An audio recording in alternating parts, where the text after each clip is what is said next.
అవన్నీ ఫాల్తు రాజకీయాలు. కొత్త పార్టీ నేనేందో మీకు తెలుసు, భారతీయ జనతా పార్టీ కార్యకర్తలకు తెలుసు, తెలంగాణ రాష్ట్ర ప్రజలకు తెలుసు, తెలుగు రాష్ట్రాల ప్రజలకు తెలుసు.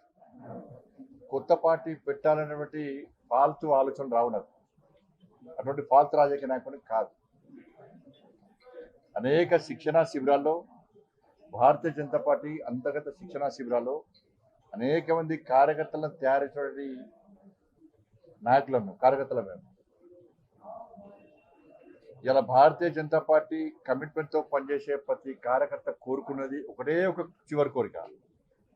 ఉరిశిక్ష వేసే ముందు కోరికలు అడుగుతారట, చివరి కోరిక ఏం అడుగుతారట, వాళ్ళు ఏం చెప్తారు తెలియదు.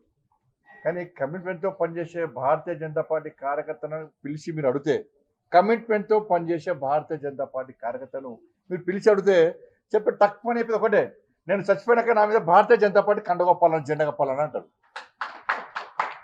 దీనికి కమిట్మెంట్ అంటారు. అటువంటి కమిట్మెంట్ గల కార్యకర్త మీ తెలియదా? ఇప్పుడు నన్ను అడిగి చూడాలి, ఎవరు రాస్తూ ఉంటారు, ఏదో చేస్తూ ఉంటారు. కాబట్టి దాన్ని పట్టించుకోవాల్సిన అవసరం లేదు, పట్టించుకోవడం కూడా. ఇటీవల పరిణామాల్లో మిమ్మల్ని మధ్యవర్గ బర్తరఫ్ చేస్తున్నారు స్పెక్యులేషన్స్ ప్రచారం. కరెక్టే. కేసీఆర్ చేత 17 మంది ఎంపీలు ఉన్నారు. కేసీఆర్ దయాదక్షిణ మోడీ ప్రభుత్వం నడుస్తుంది పాపం. కాబట్టి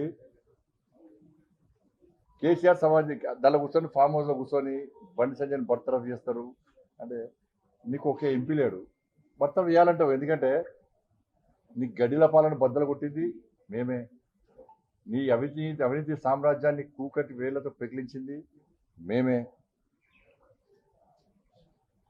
నీ కుటుంబ పాలన వ్యతిరేకంగా కొట్టాడింది మేమే.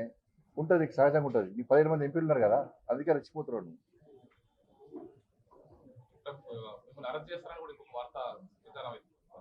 ఇప్పుడు అన్న ఈ కోర్టులో కేసు నడుస్తున్నది, కోర్టు పరిధిలో ఉన్నది. ఇప్పుడు ఒక్కరు గుర్తుంచుకోండి,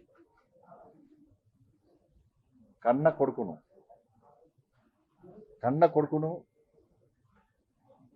ఒక తండ్రి పోలీసులకు స్వయంగా అప్పగించినటువంటి సందర్భం ఏదైనా ఉందా?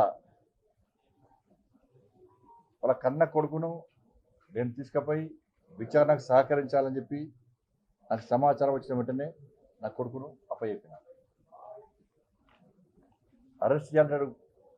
ఇలా కేసీఆర్ కొడుకు ఫేక్ మీడియా ఫ్యాక్టరీ నడుపుతున్నాడు.